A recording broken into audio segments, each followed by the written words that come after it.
Okay, hey everybody, Coach Allison back with week 18 Defy Aging workouts to run through with you. We also have a new warm up and cool down beginning this week. This will be for the next 2 months for May and June.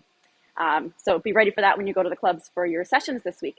All right, week 18, a little different. It's going to be an at your own space, at your own pace workouts. You're going to gather the equipment you need and stay in your own little area.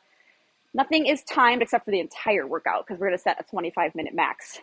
But the sets aren't timed. You're working at your own speed, taking breaks when you need to, and you will have to do some counting because you'll have to count your own reps. The number of reps for each exercise is designated. It'll be on the board, the Defy board. So what you're going to do, we're doing supersets, which is 2 exercises back to back. And usually they relate to each other in some fashion. Either they're the same muscle group, so for example, 2 back exercises or 2 leg exercises, or typically they're opposing, so a back and a chest, or a bicep and a tricep. Okay, yes. So we have 4 of these supersets. So what you're going to do is start with superset 1, do each exercise do the superset of 2 things, do it for 3 rounds, and then move to superset 2. Do 3 rounds of that, then go to 3. Do 3 rounds. Did I say 2 rounds of that? You're doing 3 rounds of everything. I might have said 2, so I might have confused you. Anyways, your coach will also explain it in your session if I am confusing you. But for now, we just want to worry about the movements, right? Get a little head start learning those. So superset 1 is 2 lower body exercises. One is going to have a little more of a quad focus. One's going to have more of a hamstring and glute focus. So we are getting the front and the back, and we're going to get a little calf work today too. The first one is a squat to a calf raise. You might want to be near something to hold on to for a little balance assistance on this one if you think you might need that. We're going to do a standard squat, so feet are hip width apart. We're not doing a narrow squat. We're not doing a sumo, anything like that. Go down into your squat, so sinking those hips down and back like you're sitting in that imaginary chair. Remember, a squat is sinking those hips back. It's not just bending the knees. The knees shouldn't come forward like this. Anyways, at the top of the squat, watch my feet. You're going to lift and do a calf raise. Lift those heels. Squat and lift. Squat and lift. Now, that calf raise is a lot of balance. That's where you might want to be near something to put your hand on for a little balance assistance. Try to do a pause at the top of that calf raise so you know that you have the balance and you know you have the contraction and that it's not just kind of so it's not like this. Just a quick little boop. I don't know why I'm making a boop noise. That isn't really getting a squeeze in the calves, right? Where you get that extra contraction is when you hold it for a second. So you're getting a chance to squeeze into those calf muscles. So do focus on a pause at the top of that for a second. Those are for 12 of those. Then you'd move on to the next exercise. It's actually in our current new warm-up, contralateral single-legged deadlift. Now in the warm-up, we don't do any weight. We just do body weight. I do want you to attempt weight for this. You don't have to use weight. That can be like a goal maybe throughout the week to start using a weight. But yeah, so same as in the warm-up, but if I will go through it with you. Weight is in one hand. We're going to work the opposite leg. That's the contralateral aspect component of this. A lot of balance. So again, you might need to be near something. I have a rack right here. You might need to be near something to kind of put your hand on. That's totally fine. Slight bend. I should say the leg I'm working. Slight bend in the knee, but otherwise the movement is mostly a hip, or it is a hip hinge, but you do need to have a slight bend in the knee. We don't want to lock the knee out like that. Let this weight just draw straight down as you think your hips kind of back a little bit, folding forward. You don't have to get all the way to the floor. The other leg is going straight back. We want to avoid this, okay? And then drive up, bringing those hips back forward to end right on top of your knees. So I'll show you a couple in a row so you can get the feel for it, at least visually. Body weight in your heel. So when you're at the bottom, you should feel a really good stretch through your hamstring and glute here. Keeping your back nice and flat. Watch my back. This is a flat back, which we want. This is a rounded back, which we don't want. So that is also something to work on. All right, team. So that, of course, you have to do each side, right? It's going to be 10 on each side. Those are very fatiguing. You're going to feel those. You're going to feel some lower back as well on those. So just be ready to feel your lower back engaging on that. 3 sets of those. Okay, next superset. Oh yeah, seesaw, dumbbell, chest press. So we're on the floor for this one. Okay.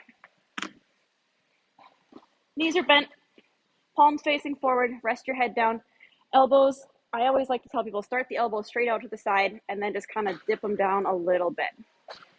Okay. We're going to do a seesaw pattern. That means we press one arm up, other arm starts in the down position, and we switch the positioning at the same time. So it's like a seesaw. One side goes up when the other side goes down. Okay? Doesn't have to be fast. We're not going for speed here.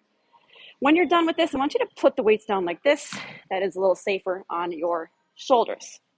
If you're unable to get to the floor, you can choose to do an incline or a wall push-up, which we've done a lot of over the years. Your coach can set up a band. Like last week we had the band presses. You can also do that. So that mimics more of a chest press. You're standing up, but they're both chest exercises. They're both good. So whichever you prefer for a slight modification if you're unable to get to the floor. That's going to be 12 on each arm. So you do the seesaw pattern, 1, 1, 2, 2, 3, 3, 12 each side. Next exercise, mountain climbers. Oh boy. This is also working your chest, shoulders, and arms, but it's a cardio move as well. Haven't done these for a long time. Lots of ways to do these, everybody. All right, hands and knees in a push-up position. Okay, the first way to do them, we can try tapping those toes in, alternating right, left, keeping your hips down. So we don't want the hips like this. That's a no-no. So hips here, tap, tap, tap. Okay, a next progression up, when you're ready, is kind of jumping them. See how they're switching at the same time? Again, though, not with the hips up here. Third progression, if and when you're ready, is running them. So this one, the knee that's driving in, that foot is not going to touch the floor. Just watch. This is kind of the hardest way to do them. Honestly, I think that's slightly easier than option 2. That's just my opinion. But it is a lot more cardio. Now, to keep you up off the floor, if needed, you're going to do all those 3. You have all 3 of those options to pick from if you're up on an incline. So hands on a bench like this. And again, push-up position, not hips up here. Please, please, please. Tap the toes in. Okay, that's option 1. Jump, so they're changing at the same time, or run. So basically 6 options for that in total, really. That's going to be 15 on each side. So you count 1, 1, 2, 2, 3, 3. Okay, that set will go maybe kind of quick. I don't know. All right, superset 3. 2-point row and Superman. So now we're working the back. We do 2-point rows quite a bit. Grab a weight. Decide with the weight, that leg goes back. You're supporting yourself on your front leg, or you can choose to do it with no support. That's your choice. A little harder without the added support. So you can put this hand on your hip or out to the side, or you can rest it on this leg. But we do want the back flat. So you don't, but flat doesn't mean parallel to the floor, because I see how I'm at like a 45-degree angle here. But it does mean, like, look at my posture is flat, not rounded like this. Okay, and we pull up and back, bringing the weight towards the hip bone, so not towards the armpit like this. And you want to do a very slight, subtle little twist at the top. So I'm kind of rotating very subtle as I pull that weight up. So that's our 2-point row. You are going to do 12 on each arm for that one. And then Superman, haven't done this for a while. Laying flat on the floor on your stomach, arms out, legs out. Okay, keep your nose kind of pointing at the floor. We don't want to crank the neck up like this. So usually they say pick a spot about a foot ahead of you on the floor, and that's where your gaze should be, and that's going to put your neck in a safe spot. And we lift as high as we can and come down. Exhale on the lift. Go for a half or 1 second pause in the lifted position. Okay, that adds the control we want. We don't want just flopping momentum. So add that 1 second pause at the top. If there's any shoulder discomfort with that, feel free to do the same. I should have showed you down there. Same thing, but with your arms back here. So we lift and the arms are back here instead of out front. That's going to be a little less of a tightness on your shoulders. To keep you off the floor if needed, we always have an option for that, right? We're going to do incline bird dog. Incline bird dog. Hands on a bench. Back is flat, so watch out for a rounded back. One leg out, opposite arm out, pause, down, alternate. Pause, down, pause, down.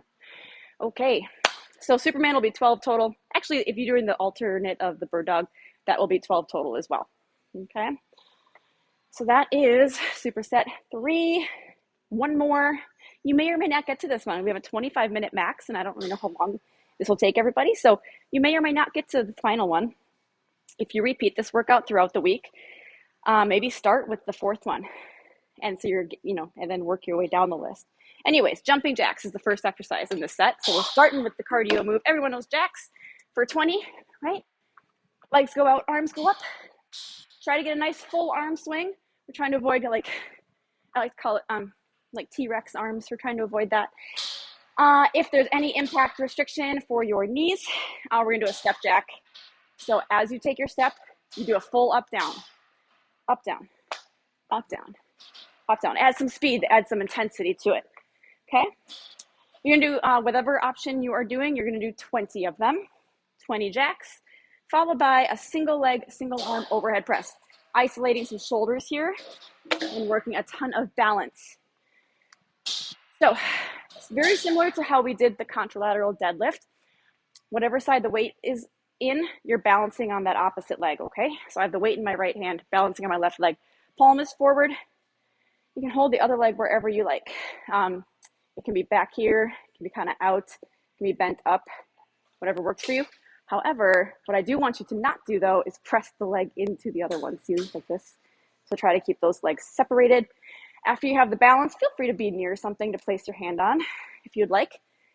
We do a standard shoulder press, overhead press, military press, called a lot of things. Trying to hold that balance the whole time. You know what? If you kind of stumble and put your foot down every once in a while, that's okay.